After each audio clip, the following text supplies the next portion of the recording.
Hello everybody, it's Wednesday, July 23rd. And yes, the Hungry Strike for America sign has another star on it. I was able to lose another pound. It is difficult being on a hungry strike, not a hunger strike, I don't want to starve, but a hungry strike. Having said that, a little bit sad today because I've been listening to the Tulsi Gabbard information associated with what went on in the Obama administration and afterwards with President Obama and the intelligence community. Very saddened, very disappointed for our country. We have a lot of cancer and a lot of rot that we need to dig out. A lot of stuff we have to heal from. But in the meantime, we'll be talking about the state that had the third highest percentage in favor of President Trump in the latest elections, since I have a third star up there, as well as some relatively recent information regarding retaining Republican control of the House in 2026. To me, it becomes more evident every day that the Republicans, for the good of the whole country and the world, needs to maintain control of the House in 2026. See you at the back end. And I have a new show and tell item, something to track my losing of 50 pounds or more. 2 weeks ago, we talked about Wyoming. Last week, we talked about West Virginia. Today, with another pound loss this last week, we're going to be talking about North Dakota. And I might as well mention something unrelated to the states. My wife, who does not know about this Hungry Strike for America, but she knows I want to lose weight, I told her that I weigh in every Wednesday morning on my weight loss journey. And I told her, since she does not like my mustache, that if a week goes by and I haven't lost at least a pound, I will shave my mustache. And I won't regrow it until I've lost another few pounds after that. North Dakota, number 3 in the listing of states that voted for President Trump in 2024. They have one congressman. She is Ms. Julie Fedorchak. In my estimation, she's doing a great job. And she got 66% of the vote last election, and I would expect her to be reelected coming next fall. Onward to what President Trump is thinking. As reported by ABC News on X, President Trump and the White House are already working behind the scenes on next year's midterm election, where Trump will play a heavy role in recruiting, fundraising, and messaging, a White House official confirmed to ABC News. Well, that is wonderful news, and we wouldn't expect anything different from that. Now let's look at how the Republicans actually are ahead in getting money in preparation for the 2026 elections. Numbers show the Republican Party's main campaign arm with a distinct cash advantage ahead of next year's midterms. Democrats are cautioning that it's still early. So let's bring in NewsNation's Joe Khalil live for us there in Capitol Hill. So let's start with Democrats. You talked about the money a bit. I think their biggest problem really is their polling, which is at historic lows. That tidbit didn't have anything to do with money directly, but I wanted to leave it in because it sounds great. Let's take a look at the RNC versus the DNC. The first thing you're seeing now is just the months of June, the totals that they had. And you can see it's almost a 2-to-1 advantage for the RNC in that case. And then there's the just cash that they are sitting on so far. That is a pretty big disparity for Republicans that historically, recently, they have not had. So that's pretty good news. And let's take a look at some thoughts CNN has with regard to the 2026 elections and the Republicans keeping the House. NBC News national political correspondent Steve Kornacki is at the big board. So, Steve, break down what makes 2026 different than 2018. Balance of power in the House. 4 vacancies. Essentially, if these vacancies were filled, it would probably be 220 Republican seats, 215 Democratic seats, as thin a majority as you could get for Republicans. That's not really accurate. The majority can be as low as 218.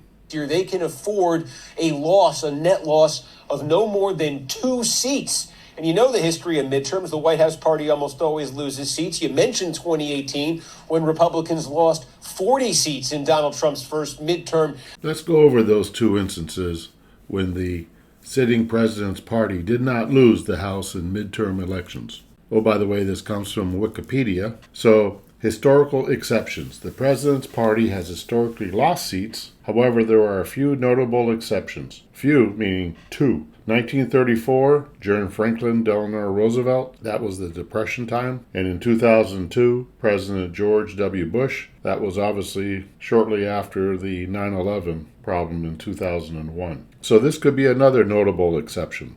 That's what we're shooting for. So how could he actually be in a position where we're talking about the House being in play next year, at least potentially? Well, it's because the makeup of that Republican majority that got decimated in 2018 is very different from the makeup of the Republican majority right now. And that's what we want to show you right here. Republicans in 2018 were exposed all over the place. Check this out here.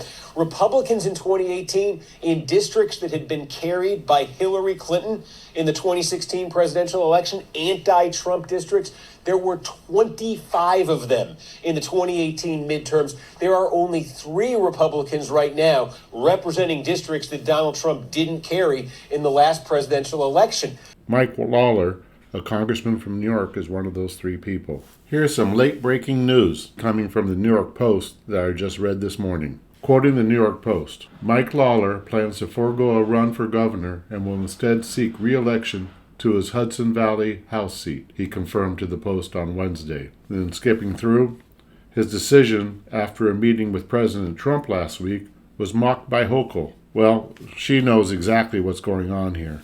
He's one of the 3 people in one of those districts, and he is going to be needed in order for the Republicans to retain the House. He was very smart, and I greatly appreciate his move. Smart, President Trump, also. 37 losses of seats by Republicans in these 2 categories in 2018. That's almost all of the losses that they suffered. It was a 40-seat defeat for them. And you can see right now, again, only 3 in anti-Trump districts and a slightly smaller number, 19 in those marginally pro-Trump districts. There were no Republican losses in this category, the Trump landslide districts in 2018. And look, the Republicans have fewer overall seats now, but there are more Republicans in truly safe Trump landslide districts. So if you're looking ahead to 2026 and what Republicans are trying to pull off right here, it would essentially be, look, can you really severely limit your loss in these 2 categories? Now he's going to turn to another discussion about where the Republicans can get as many as 8 additional seats.